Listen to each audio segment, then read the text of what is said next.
Right, so here we are, those of you at home watching. I forgot to start a video, and so I'll post a supplementary video where I kind of run through the first 10 minutes or so. We just finished this slide, and so you all are just in time for me to hop on to Google Earth here in just a second. I guess a moment ago I was running through what were the Byzantine realms, which included Greece, Macedonia, Bulgaria, parts of Romania, Turkey, the Holy Land here, and Egypt.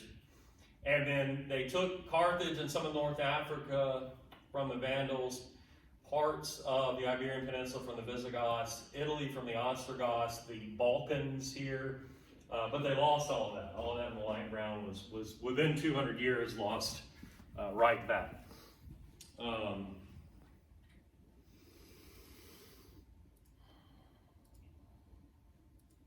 See if I can fumble around.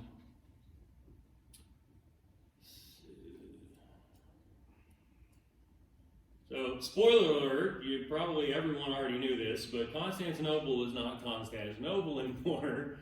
It is now Istanbul, and the Hagia Sophia is no longer a Christian church, it is now a mosque. And we'll talk later about the Topkapi Palace. And let's see, can we find, man, it should be right here, I thought. I'm just going to have to cheat.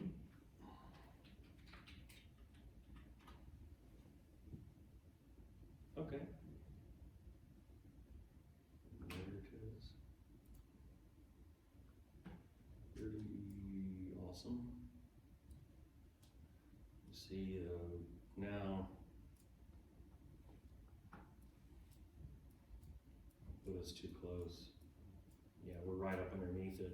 But you can see the minaret towers. Those are added, of course, later when it becomes a mosque. Those are the minaret towers for the call to prayer. All right. Hey, there's only 640,000 photos, so that's the inside. One of the magnificent things about it is that dome that seems to sit atop those open arches. When you look at it from a distance, it looks like the dome is kind of floating on top of the building because of that, but it also lets a lot of light in. You can see the Arabic inscriptions have been subsequently added. There's some great examples of Byzantine art. We're gonna look at this in just a little bit. Note that sort of gaudy gold that sits all over Byzantine art, and just the sort of very flat, two-dimensional nature of it, focusing, of course, on Christ. Some of the vaunted arches. There, I think we actually have this very image in the PowerPoint. The Mother Mary with the very odd-looking, like seemingly full-grown but miniature baby Jesus. Not very realistic. The blue pigmentation there in addition to the gold, all things to take note of. And here's a great shot of the Hagia Sophia, the floating dome, and then three you can see of the four minaret towers there. There's some more of that gold for you. Very impressive. I've never been, I would love to go. There's some flying buttresses for you. That's a little bonus action, architecturally speaking. All right, so, my intention too is to look, there are ruins of the Hippodrome, and I won't put you through that because they're kind of hard to see. It's a very busy area, but there's what the city looked like at the time. You see it's surrounded on water by three sides, a very strategic location. Let's talk about what happens after Justinian, though. In addition to losing those realms they had reacquired,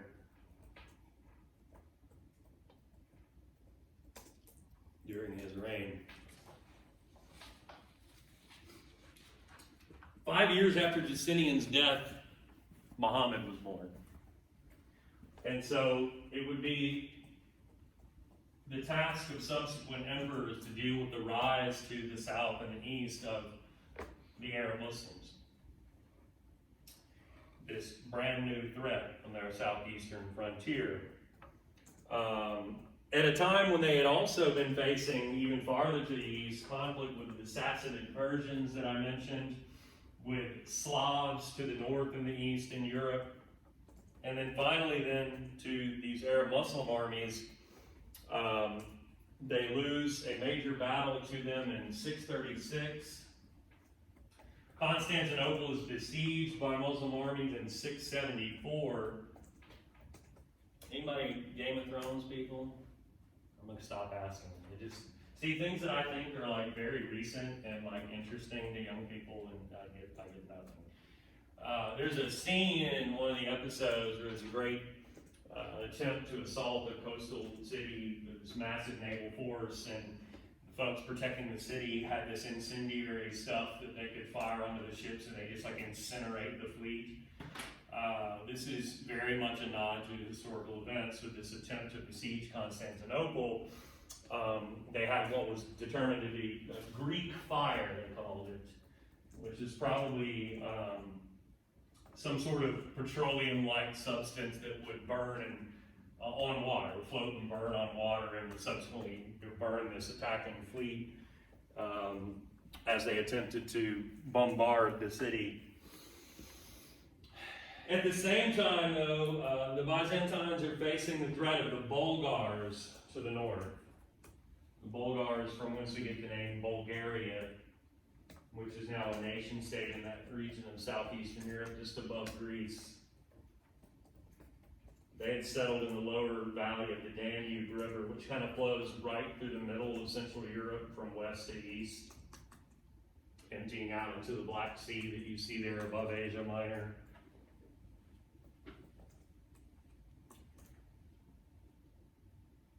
And just again, I bear in mind that they lose at the same time nearly all of what Justinian's armies had reconquered in the Mediterranean. It becomes then, from thenceforth, a strictly Eastern Roman Empire with its core of Turkey and Greece and the lands just to the north of Greece.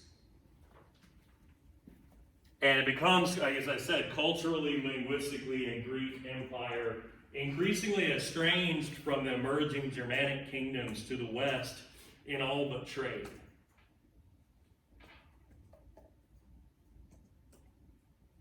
And the Eastern Christian Church begins moving gradually towards a separation from Rome and from the Pope. Now, what we call the Great Schism, the actual formal separation of the Eastern Orthodox Church and the Roman Empire's Roman Catholic Church, does not come until a little bit later, until 1054. But the church in the East does begin to drift away. You can see this with the controversy over icons, or the iconoclast movement, or the iconoclast controversy. Of course, the Byzantine Empire was deeply Christian, and throughout it and the Western realms, people believed that icons were useful in spreading the faith. Icons would be pictorial representations of biblical figures, like this, of the Madonna, the Mother Mary, and the baby Jesus, or Jesus in the Scripture. Especially by describing in pictorial form what illiterate people could not otherwise see, so to speak, or read, particularly when the fundamental texts are in Greek or Latin, and not a lot of people could read those languages. These are the premier forms of art, in fact, in the Middle Ages, when most art was religious in nature. But you have this movement, iconoclast. Nowadays, when we say somebody's an iconoclast, that's somebody who comes along and tries to dispute or change everything. Like if I decided that every historian of the civil rights movement was wrong, and I wrote some book about how they were all wrong, that really tries to be an iconoclast. What it means here is that they oppose the use of icons as heretical. They call it idolatry, the worship of images. You're not supposed to worship anything but God, right? You shouldn't be worshiping these earthly images, which are, after all, the creation of man or of human beings. Now, proponents would say that's not true, that's not exactly what we're doing, we're not actually worshiping these images, these are just allowing us to more thoroughly worship God. And then the iconoclasts would demur and say, no, that's not what you're doing. And so we have this great controversy, which ultimately will lead to a series of Byzantine emperors attempting to outlaw the use of icons or idols. With the support of the Patriarch of Constantinople, that was the Archbishop, essentially, of Constantinople, who had come to be the highest official in the Eastern Orthodox Church. So they support the iconoclast movement along with the series of emperors, and this is in the 700s, by the way. But the popes in Rome actually opposed this and cling to the use of icons or idols. And this is one of the first things where we start to see the Eastern and Western churches moving towards separation. And the archbishops of the Patriarchs of Constantinople, considering the Pope simply to be yet another archbishop, and not someone who had any authority over them or any other archbishop. Now, it would take a couple hundred years for this schism to be formal, but certainly when you have controversies like this, you can sort of see the writing on the wall. Look at the images here. Again, you've got that gaudy gold background. I mean, I say gaudy, it looks gaudy to me, and maybe to you, I don't know, but and occasionally there would be elements of actual gold in there. This was thought to signify divinity and convey the glory of God. And then the blue pigmentation was thought to convey purity, why that's always used for the Virgin Mary, right? Other than that, you don't see a whole lot of diversity of pigmentation there. Again, it's all very flat and two-dimensional. We don't get a sense of depth or reality or movement or that kind of thing. These are all very characteristics of high medieval art or medieval art prior to what we're going to see next time, the Renaissance. I'll throw some Renaissance art up there. Pretend to know what I'm talking about when it comes to visual art. Hopefully nobody's here a visual artist and will call me out for not knowing what I'm talking about. Anyone? I'm in the clear. Okay. Well, somebody at home could be, but they won't be able to say anything. So they just have to comment on the YouTube video and say, Scott doesn't know what he's talking about. But point being, we'll be able to see some important changes that take place in the Renaissance with visual art. Tempera is like an egg yolk pigmentation. It's what a lot of these icons, that was the form. One of the preferred forms of the day. Pigment and egg yolk was kind of the substance that they were painting with, very indicative of Byzantine art. Questions? Well, these we've already seen. We actually dropped inside the Hagia Sophia and looked at all that, including that image there of Byzantine emperor and empress with the Virgin Mary in the blue, of course, with the weird-looking baby Jesus, and of course the gaudy gold. So the height of Byzantine civilization is probably the 7th and 8th century, even though they'd lost all that territory they regained under Justinian and faced threats from the Bulgars and Slavs and Muslims. They had their share of internal problems too, but they're able to rebound and experience a golden age coming out of this period. So I should say when we say the height of Byzantine civilization, this would be following the 600s and 700s. And I would amend that and say it would be the 9th century that we have this revival, particularly beginning under Michael III, who abolishes iconoclasm and reestablishes that it's cool to use icons or idols, which is a very popular move. And he makes other reforms in education and church life in terms of the Byzantine military. There is an intellectual renewal under his reign.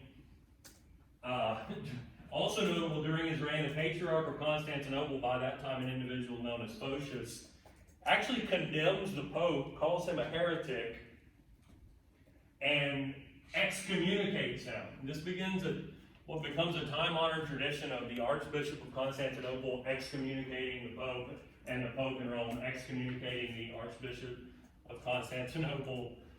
Excommunication is to say you're kicked out of the church. Which the word kind of sounds like execution. It's not what it means, but there is this idea that if you're kicked out of the church and you can't do the things the church says you got to do, you're not going to heaven. Your soul's going to go for eternity to hell. So it was seen as thought to be a big deal.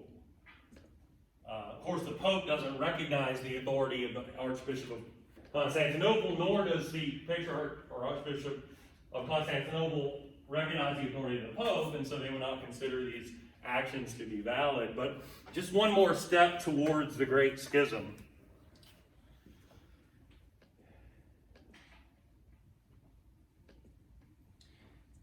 After Michael III, we have the reign of Basil I. This is that incredible story I was telling you earlier that Michael the Emperor saw this guy who becomes the ruler, Basil, just a regular guy, just a regular person, a wrestler for sport, who Michael happens to see defeating this great Bulgarian wrestler, and he thinks, man, that's impressive. Here's a guy I'd like to have as my personal bodyguard. Let's add that guy to the crew, if you will.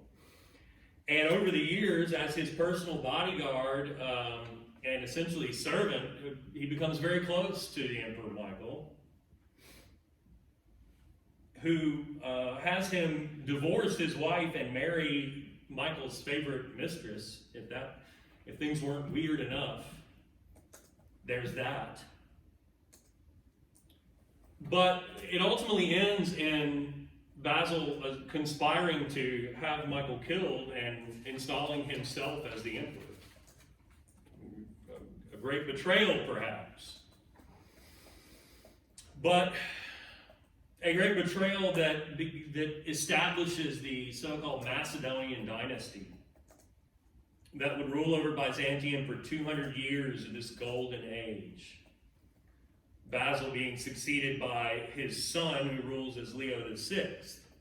His son, or was it? Remember, it was Michael had him marry his favorite mistress, so there was some speculation that perhaps that was not Basil's son, and maybe it was Michael's son after all. Maybe the Macedonian line succeeds by Michael and not Basil. Oh, palace intrigues. Among other achievements, though, regardless of from whom they are descended, Macedonian emperors oversaw an expansion of the empire's trade relations with both Western Europe and the lands to the east. You had silks coming in from China, spices and precious stones from South Asia, ivory, and then from the lands to the north, things like flax and honey, which the Byzantines would then export to Western Europe, to France and Spain and to Britain, especially silks and metalworks. Constantinople becomes the great entrepot. It becomes that great go-between, is what that means. It's a city that sort of sits right in the middle of Asia and is bringing in all of these fineries from the east and shipping them west, and then the same thing in the opposite direction. It becomes possibly the largest city on earth at the time. Certainly the largest city in Europe with upwards of 200,000 people. The Eastern Orthodox Church, which is seated there, that faith begins to spread thanks to Byzantine missionaries. The Bulgars convert to the Eastern Orthodox version of the faith. The Serbs to the north and west convert to Eastern Orthodoxy. And as you will perhaps recall, the Viking kings of Kiev and Rus of Russia convert to the Eastern Orthodox version of the faith. That particular connection is hugely important because that would begin hundreds of years of cultural borrowing by the Russians from Constantinople and from the Byzantine. Can you conjure in your head an image of the Kremlin? This is the seat of government in Moscow in Russia. And of the great Christian church there. Let's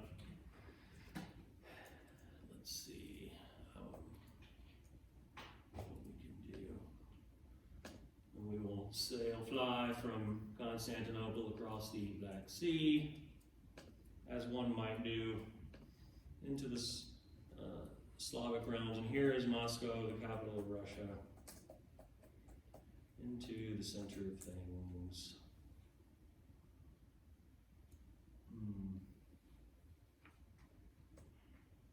There's Red Square, okay.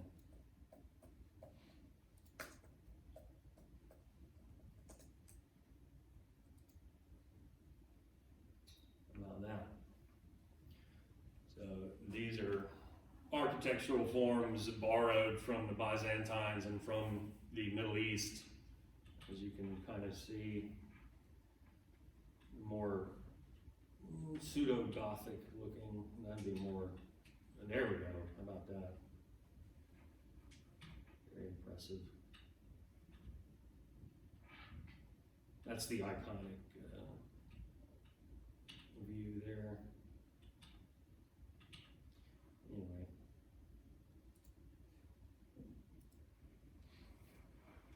So where are we? The Byzantine imperial administration becomes highly effective and efficient. There's a pseudo-meritocracy that's instituted.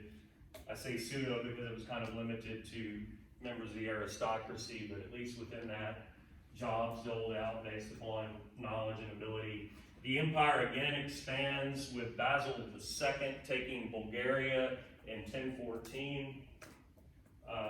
An incident notable in that he engaged in an act of mass terror and blinding 14,000 Bulgarian captives and leaving a few of them with at least one eye so that they could lead the thousands of captives back home along the way.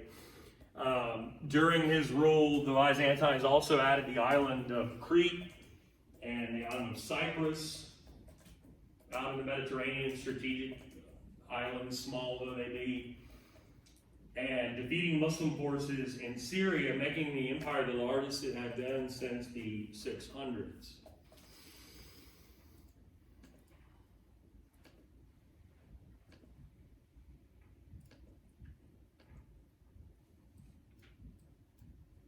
So, there's the island of Crete there.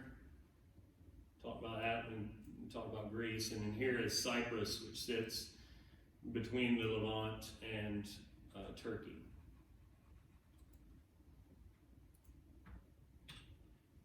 So what about decline and fall then?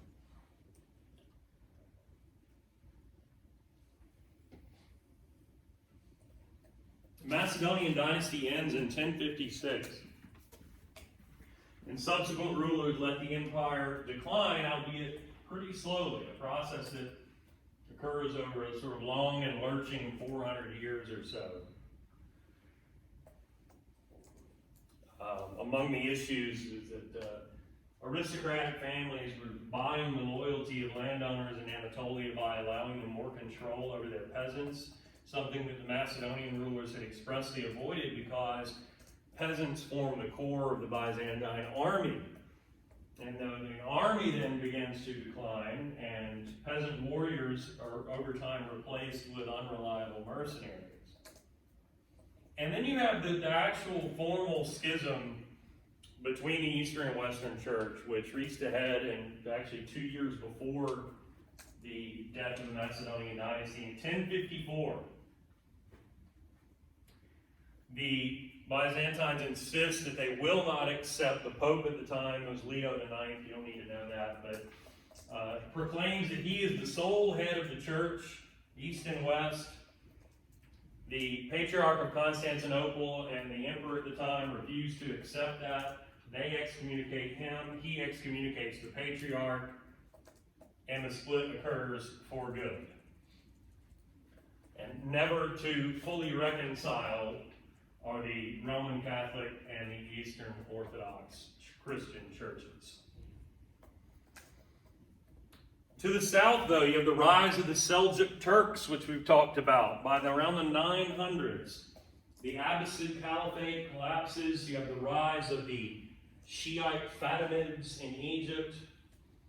Cairo in Egypt replaces Baghdad as the center of Islamic civilization, but remember, we have another nomadic Central Asian peoples who swoop into the region, the Seljuk Turks, who had actually been used by the Fatimids as mercenaries, but just started taking Abbasid lands for themselves and eventually turn on the Fatimids.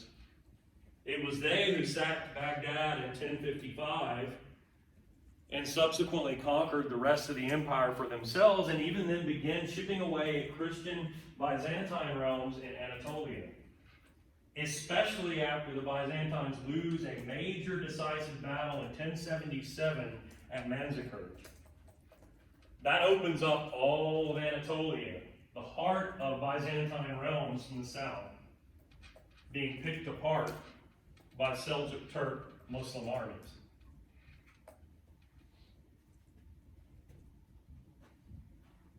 This is the point at which the Byzantine emperor must ask for help from Christian kingdoms to the west, to send knights, to send military forces to help combat this Arab Turkish Muslim threat. And we have then the Crusades. It was the Emperor Alexius who asked the Pope, please send forces, and the Pope calls on the Western kings to send knights, to send warriors to retake the Holy Lands. Pope at the time, Urban II, calls upon the French and the English and the German kings and princes to send their knights to help assist the Byzantines in fighting the Seljuk Turks. Now, the thinking on the part of the Byzantine Emperor Alexius was, in asking this help, that they would come and help them reconstitute Byzantine rule in these realms, in Anatolia or Antioch, and to retake lands in the Holy Land like Jerusalem or northern Africa for the Byzantines, but the Crusaders ended up not seeing it that way and ended up setting up their own independent Crusader states.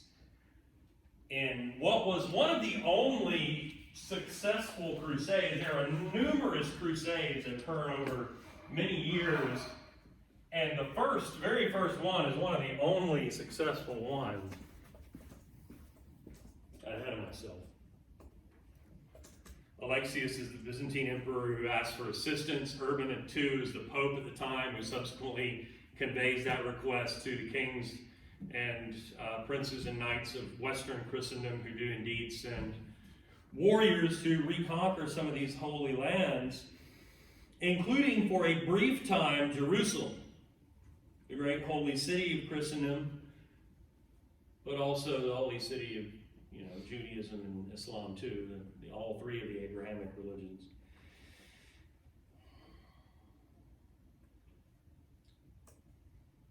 So they did set up these crusader states, these independent little Christian states in parts of the Holy Land they did conquer in the First Crusade, but they ended up having to go and try to defend them in a subsequent Second and Third Crusades, and they lose a lot of that back, including Jerusalem, which was sort of the biggest prize of all, right?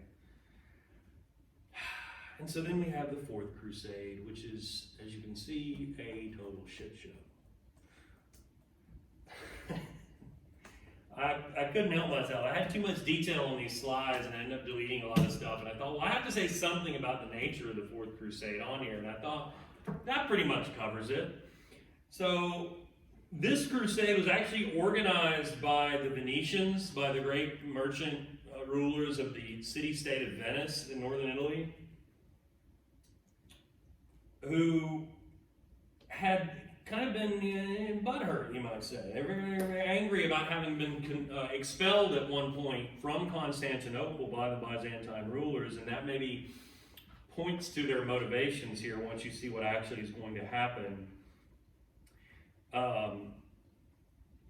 what was supposed to happen is that these Crusaders were supposed to go and start in Egypt versus the great ruler Saladin, and to take on his Sunni Muslim Ayyubid dynasty, which had conquered the Shiite Fatimids in that area.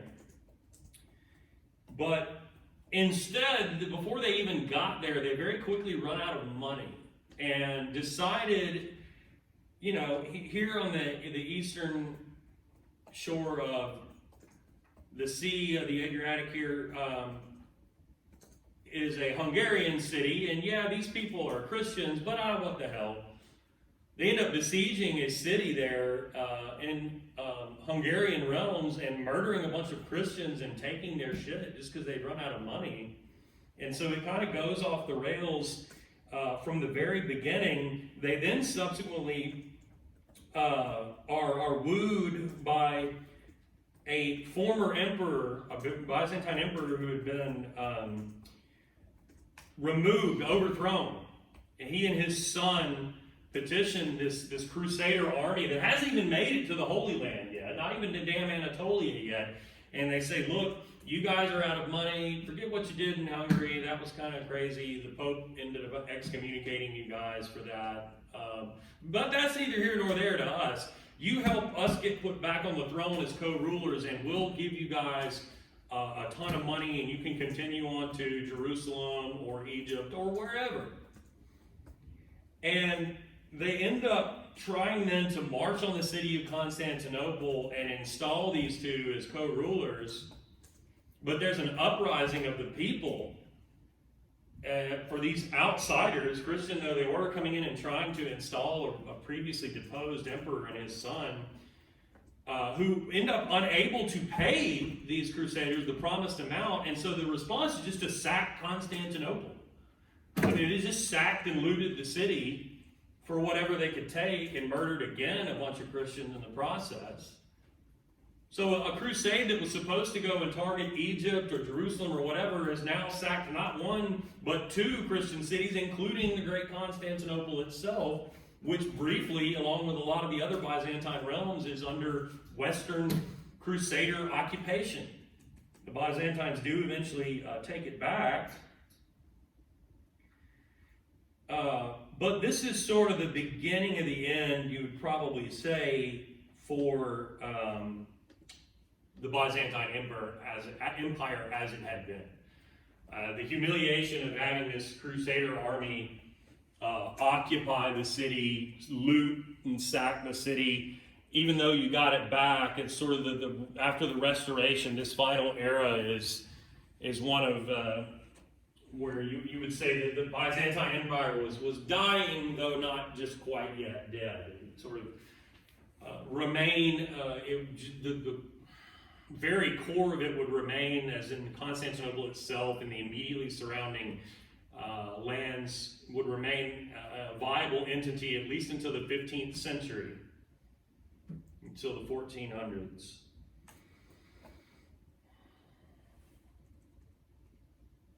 It was not that long ago. I don't know if it was John Paul or which pope it was. Within my lifetime, the Western Roman Catholic Church actually apologized to the Eastern Orthodox Church, who then accepted the apology for this debacle that was the Fourth Crusade. But by the time you get into the 15th century, rather, the 1400s, there's a new threat. The Seljuk Turks having been overthrown by the Ottoman Turks, who proved to be an even more formidable threat indeed.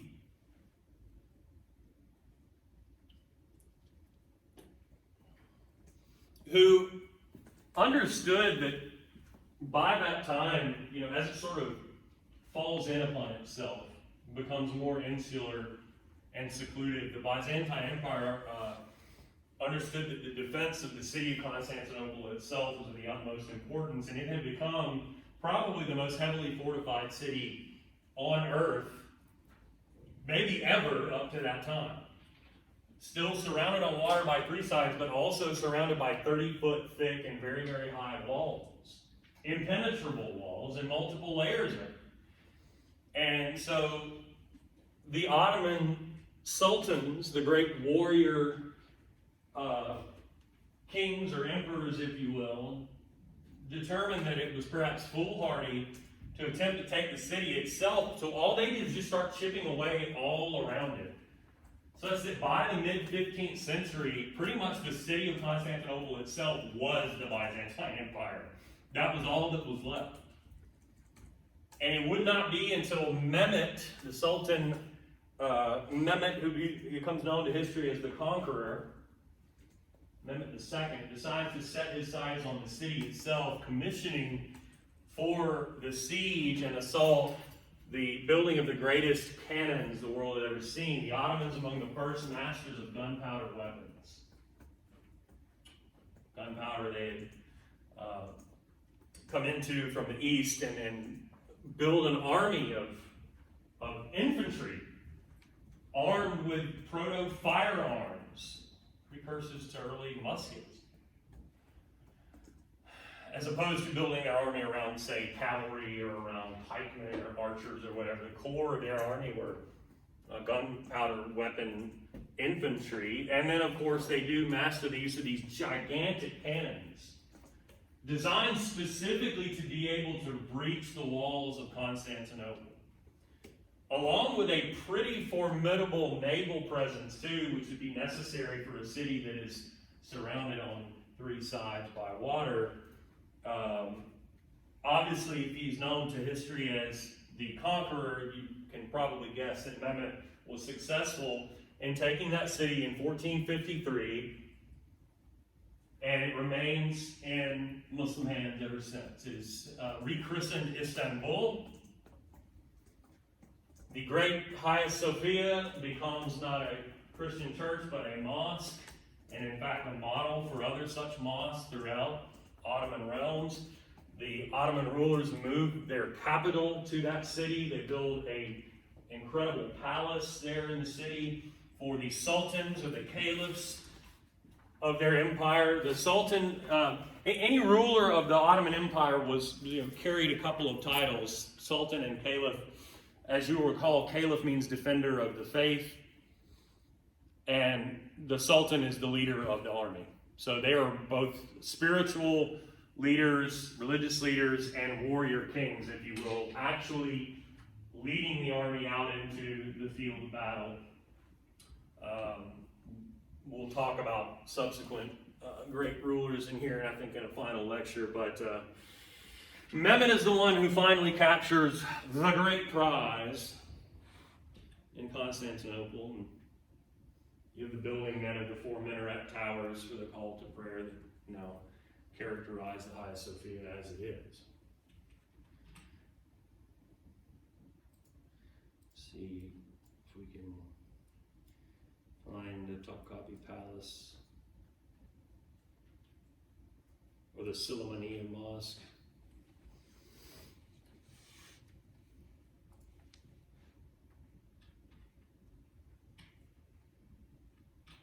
This is actually constructed for the later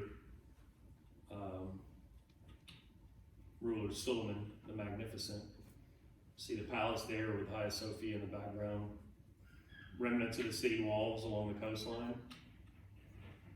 Look at that adornment. You can definitely see the difference between their construction and the construction of the Hagia Sophia. Yep. The Hagia Sophia is a lot darker on the inside. Absolutely, and look how bright this is. All of that. Mm-hmm.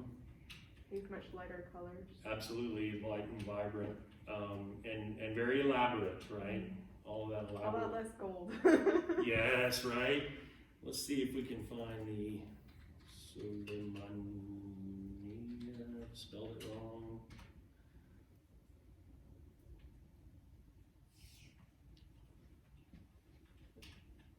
So there would be. Can you see the influence of Hagia Sophia though? Mm-hmm. Even though this is Ottoman built. I mean, look at that. It's even adopted with the floating dome. You see the top?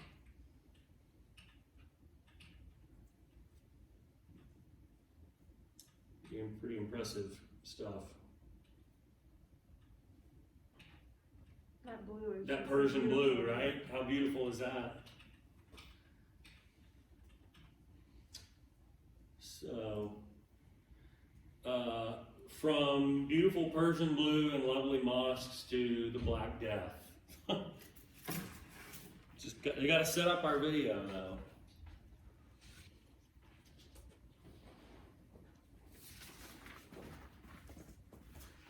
The 14th century, if we take a step back,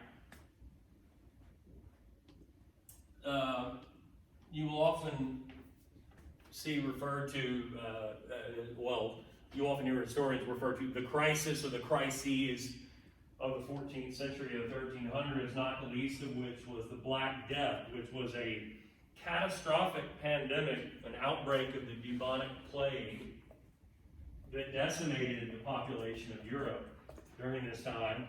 The Bubonic Plague was a disease that was contracted from fleas who themselves bit rats that were carrying it, who were thought to have been brought into Europe by the Mongols in the 1200s.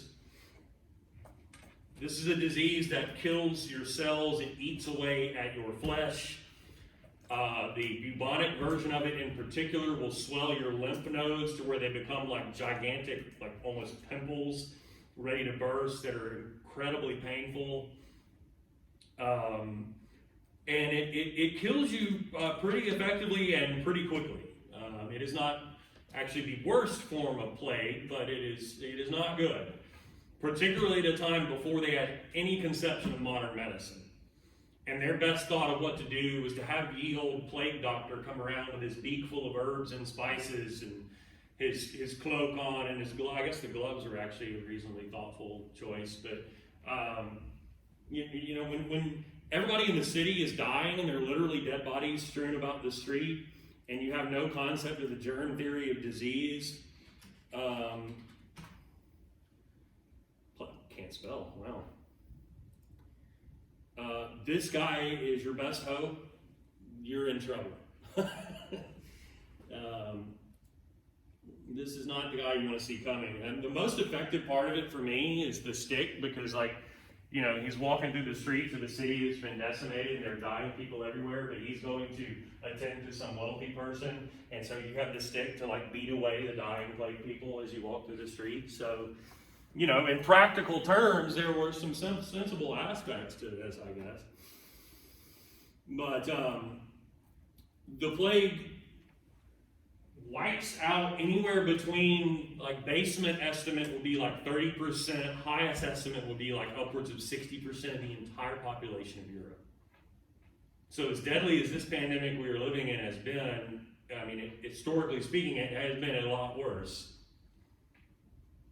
The effects of this are dramatic, historically speaking. When you're talking, I mean, I don't have to tell you about what pandemics do to an economy, right? The economy of Europe is decimated. There's famine, which kills people on top of the disease itself. I mean, this is the most devastating natural disaster in European history, and among those in the history of the world, which has profound social implications.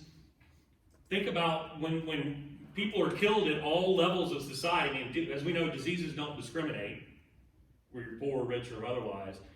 And then when you have like 40% of the population you used to have, this actually, it's been argued, opens up all kinds of social mobility for people in former lower classes to rise up to different walks of life, because there's nobody else to do those jobs or to play those roles. We talked about the plague in my humanities class last Really? semester, and there is some sort of hierarchy still, because the majority of people who died from the plague lived in the cities, Yep. where there wasn't much space to, you know, social distance, Right. quote unquote.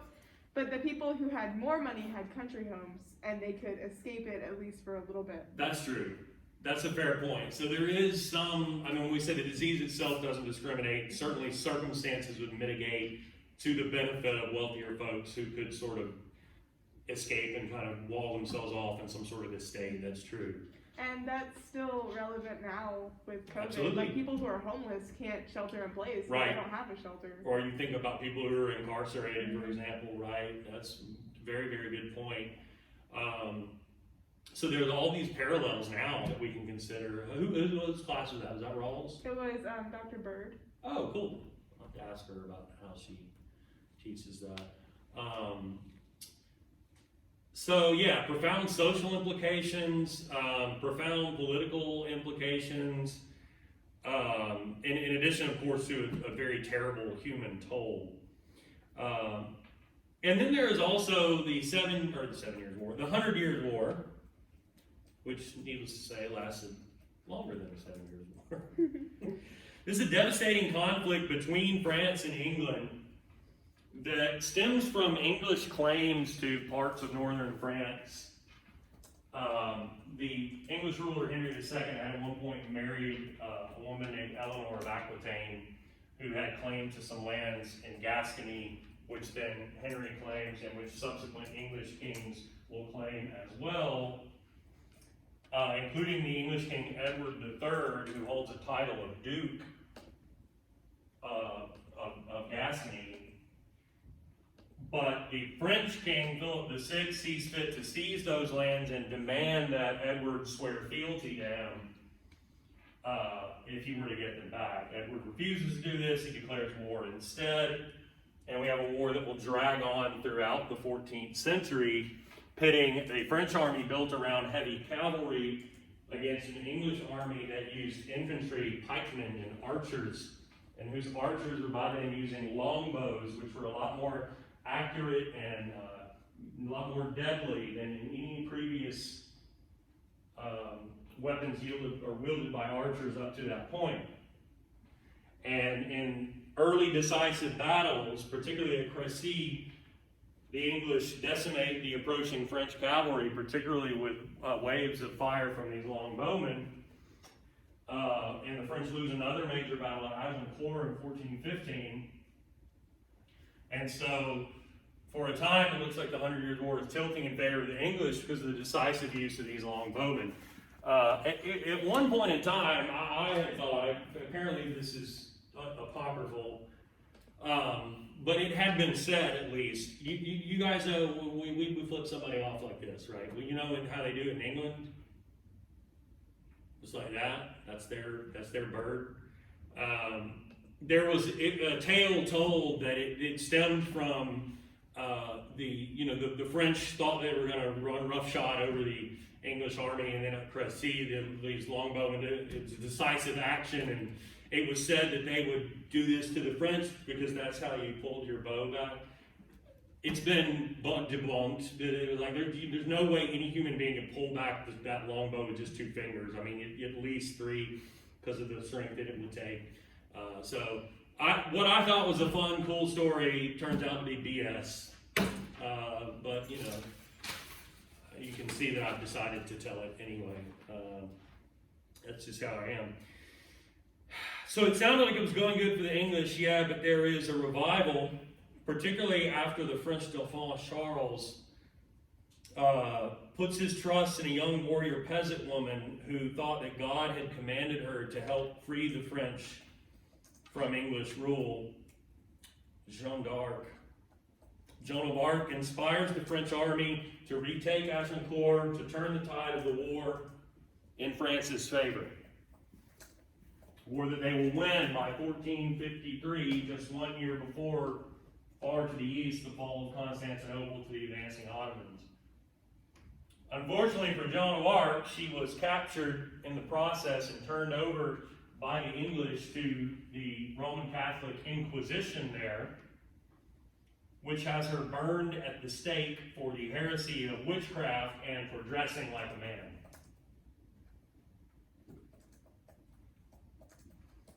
And so she becomes a great martyr for the French.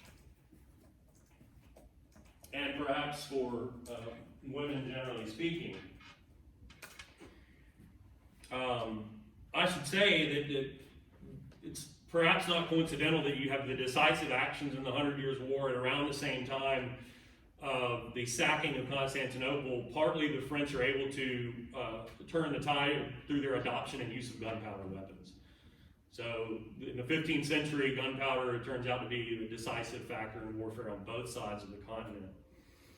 So it is from this nadir, if you will, with its realms in the east being decimated by Muslim armies, a terribly catastrophic conflict that kills hundreds of thousands of people, along with a plague that had decimated, perhaps as much as very nearly 2/3 of your population. There are other elements of this crisis I didn't talk about. There's economic stagnation and so on. It is from this nadir, though, this sort of bottom point, that we will see Europe experience a rebirth or a renaissance. Renaissance French for rebirth. So that is what we'll talk about next time. Hopefully we'll have time. If I've tried to say I'm biting off Renaissance and Reformation in the same lecture, hopefully we can pull that off. But that's what we'll do on Thursday. No, we'll have film on Thursday and do it on Tuesday. Yeah. Okay. All right. Well, thanks for being here. I appreciate it. Hopefully the folks at home won't let me forget to post the supplemental first 10 minutes.